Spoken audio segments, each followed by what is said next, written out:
Welcome back to Mystery Minds, the channel where we dive into the darkest corners of true crime, uncovering stories that shock, intrigue, and leave us questioning the world around us. In today's case, we bring you a chilling and twisted tale, one of betrayal, deception, and a deadly obsession. This is the story of Emily Carter. A tale of secrecy, scandal, and a murder that shook an entire town. This case will leave you wondering, how far will people go to protect their hidden lives? And when the truth comes out, who is willing to kill to keep it buried? Stay with us as we unravel the dark and tragic story of Emily Carter. The small town of Ravenswood prided itself on its quiet, almost uneventful existence. Nestled between rolling hills and thick forests, it was the kind of place where everyone knew each other, where Sunday church services were a community event, and where scandal was rare. But that illusion shattered when Emily Carter made a claim that no one saw coming. At just 19, Emily had already experienced more hardship than most. Struggling to make ends meet, she worked as a waitress at a local diner, picking up extra shifts whenever possible. But whispers followed her, and rumors swirled about how she made money outside of work. Some dismissed them as small-town gossip, but others suspected there was truth to the stories. Then, out of nowhere, Emily made a shocking accusation. She told multiple people that Father Michael Reynolds, the town's most respected priest, was not the man he appeared to be. According to Emily, he was a regular customer at an underground escort service operating just outside town.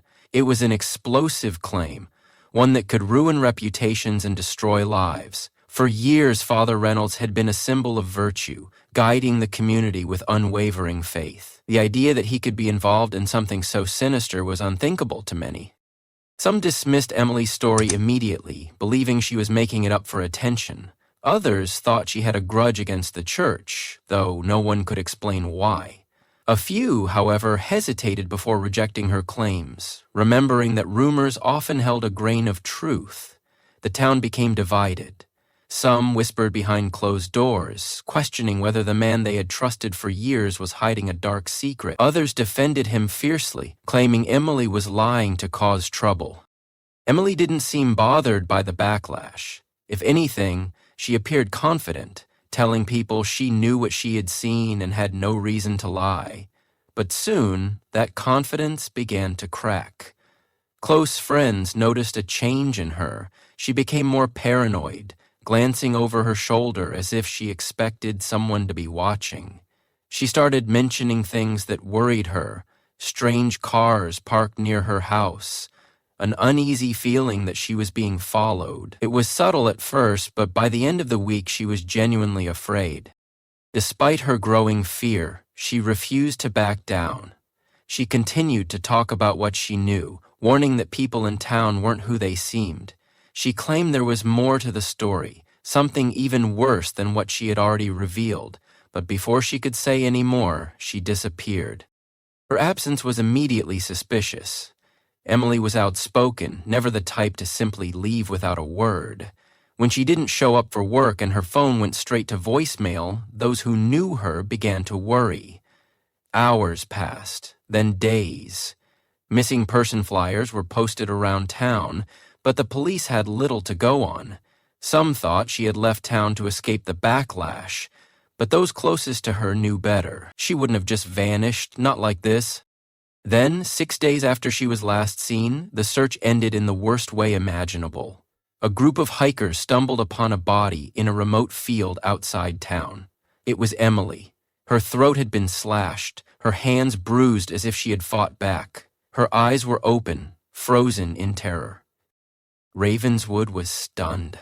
The scandal had already shaken the town, but now it had turned into something far darker.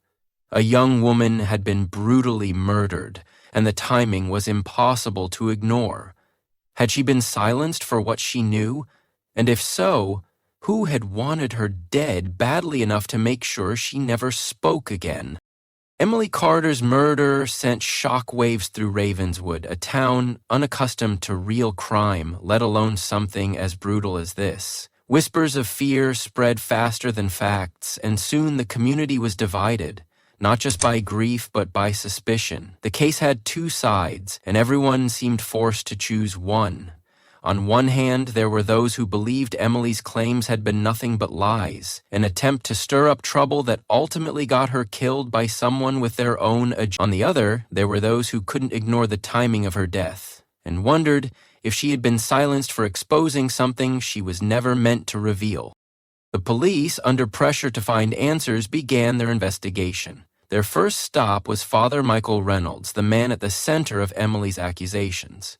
He had served the community for over 2 decades, earning the respect of nearly everyone in town. The idea that he could have been involved in anything corrupt, let alone murder, was difficult for many to accept. He maintained his innocence, calling Emily's claims absurd and unfounded. His supporters rallied behind him, showing up at church services in greater numbers as a show of faith. To them, Emily's story was nothing more than a fabrication, and her death was an unrelated tragedy. But not everyone was convinced. Local journalist Daniel Morris had been following the case closely, and something about the way things were unfolding didn't sit right with him. Emily had been afraid before she died, a fact that was impossible to ignore. She had told her closest friends that she felt like she was being watched, that someone was following her. That didn't sound like the behavior of a girl who had simply made up a lie. It sounded like someone who knew she was in real danger. The police looked into Emily's recent activities, trying to piece together what had happened in the days leading up to her murder.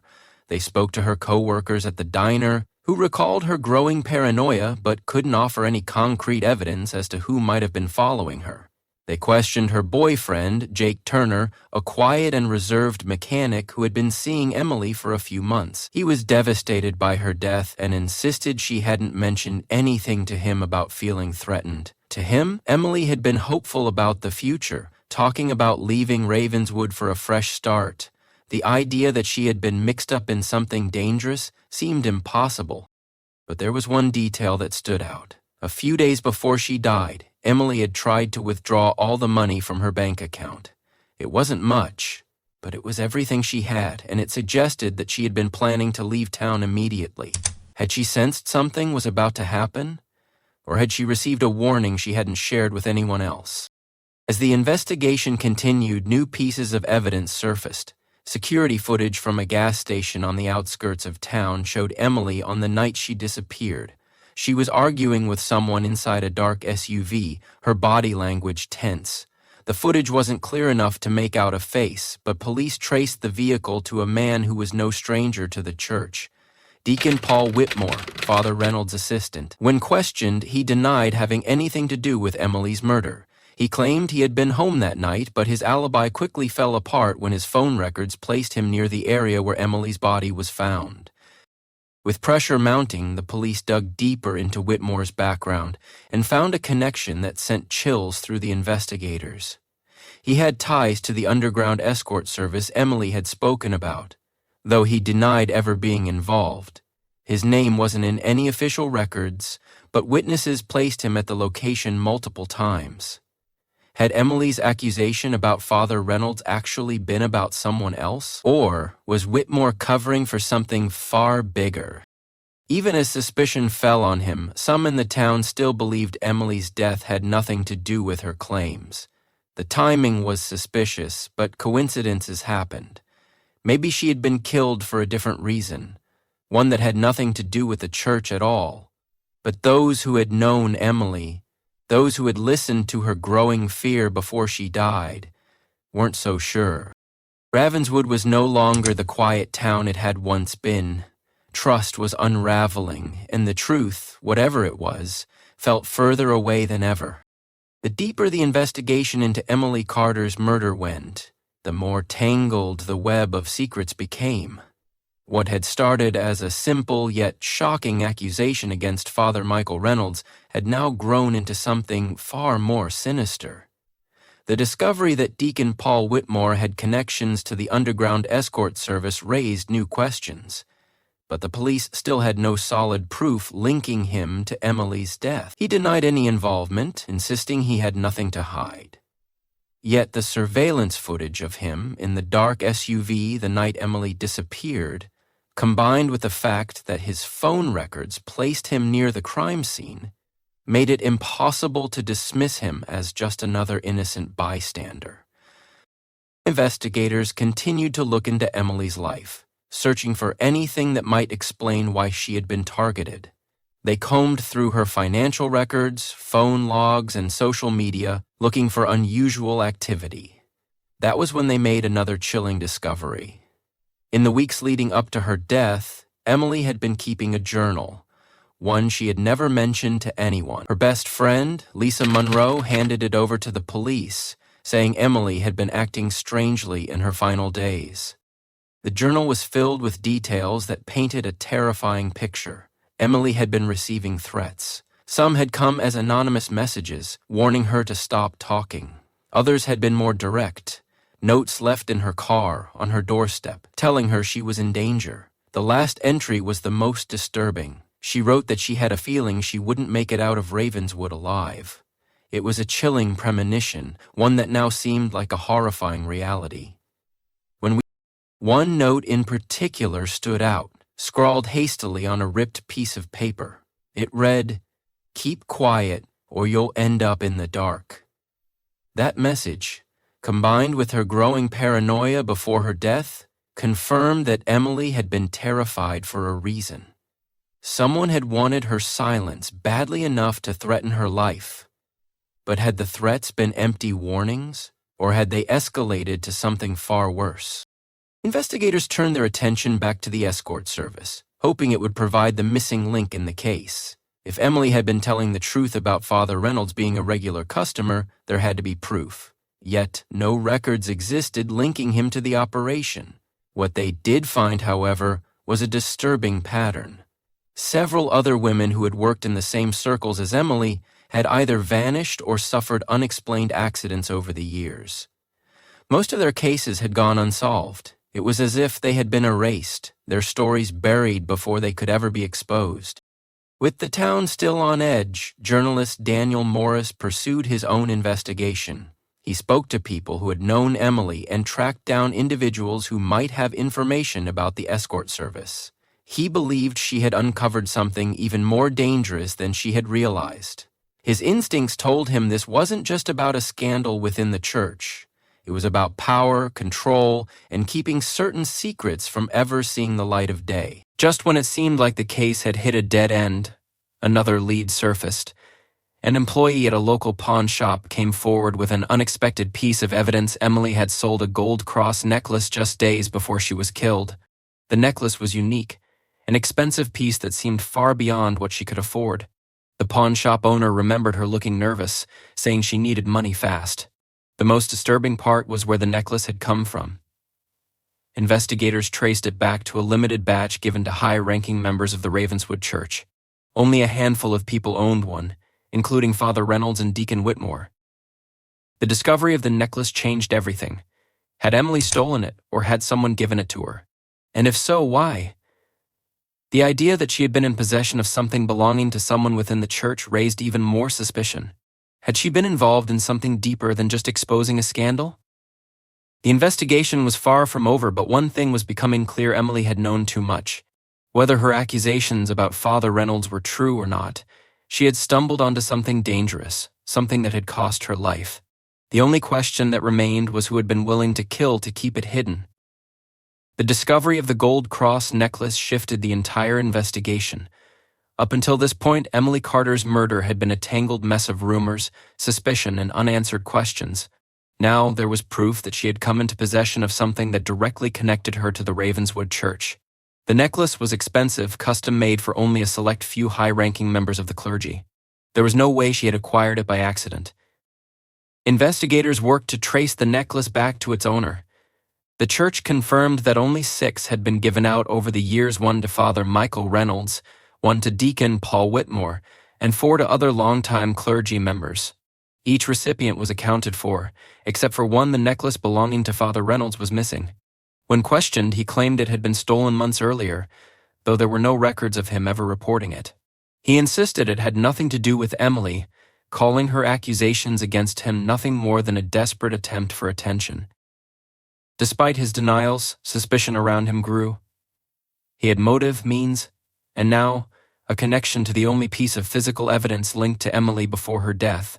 But the investigation took a darker turn when an anonymous source provided investigators with a hidden recording. The recording, allegedly taken just weeks before Emily's murder, captured a hushed conversation between two men discussing a problem that needed to be taken care of. Though their voices were muffled, one thing was clear: whoever they were talking about Emily. Forensic experts worked to clean up the audio, hoping to identify the speakers. While it wasn't enough to prove guilt, it confirmed what many had feared: Emily had been targeted. She hadn't been killed randomly or by accident. Someone had made the decision to silence her permanently. As the police pressed forward, journalist Daniel Morris continued his own investigation. He was convinced Emily's death was only part of a larger cover-up. Looking deeper into the history of the underground escort service, he found a disturbing pattern. Over the last decade, at least 3 other women connected to the operation had died under suspicious circumstances. Officially, their deaths had been ruled accidental or unsolved, but the circumstances were eerily similar to Emily's: women who knew too much, women who had been silenced. The most unsettling revelation came when he uncovered financial records tied to the church. Large, unexplained withdrawals had been made over the years, always in cash, always unaccounted for. The amounts varied, but they all suggested one thing: someone had been funneling money into something off the books. When cross-referenced with known locations of the escort operation, the withdrawals lined up almost too perfectly. The money was disappearing just as certain women did. It was no longer just a scandal. It was a conspiracy. Emily had stumbled upon something far bigger than she realized. She had thought she was exposing a priest with a secret life, but she had uncovered an entire network of corruption, one that stretched further than she could have imagined. As police closed in on their suspects, another unexpected event sent the case spiraling. Deacon Paul Whitmore was found dead in his home, an apparent suicide. A note left beside him stated he could no longer live with the weight of his sins. Many believed it was a confession, but those closest to the case weren't so sure. His death was too convenient, too well-timed. If he had been involved, he had taken his secrets with him. If he hadn't, then someone had made sure he would never talk.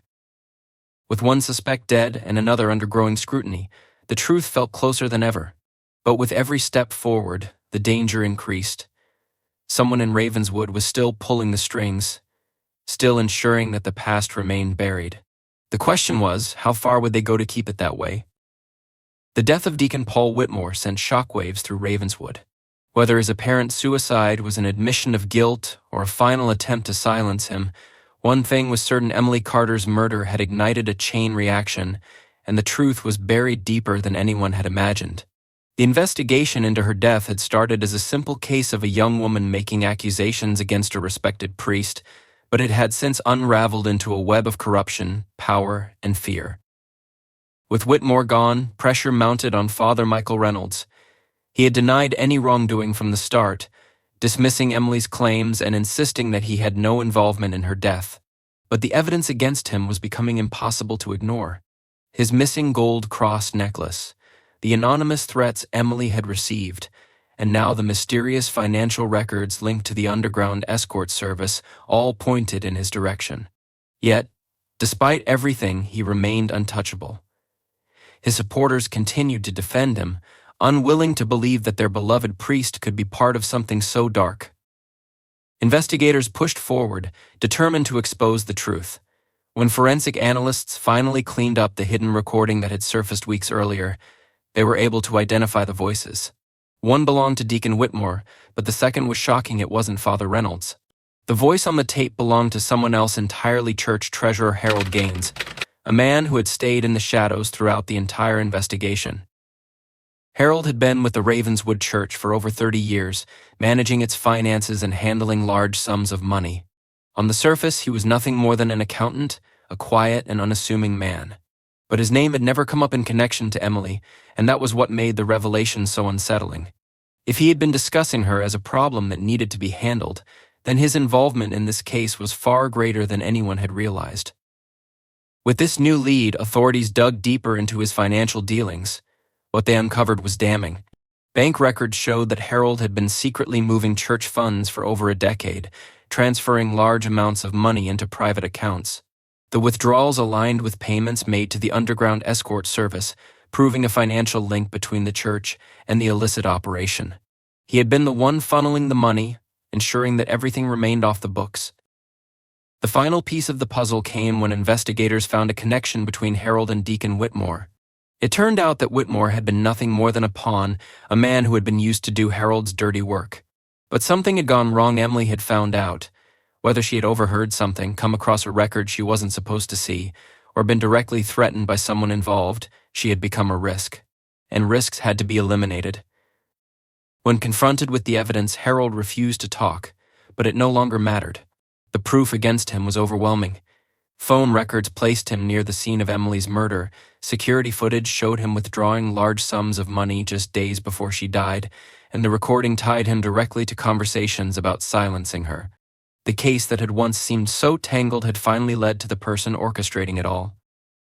Harold was arrested, charged with conspiracy, financial crimes, and suspected involvement in Emily's death.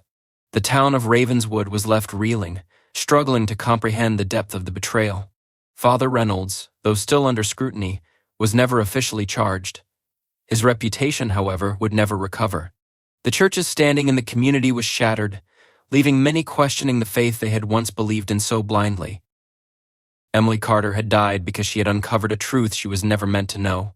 She had been dismissed as a liar, threatened into silence, and ultimately murdered to protect the powerful. But in the end, her story had forced that truth into the open. The darkness that had lurked beneath the surface of Ravenswood was finally exposed, and the town would never be the same again. Justice had been served, but at a cost. The scars left behind would never fully heal. The question that would haunt Ravenswood forever wasn't just who had killed Emily, but how many others had been silenced before her. If you found this story chilling, don't forget to like, share, and subscribe to Mystery Minds for more gripping true crime cases. Until next time, stay curious and stay safe.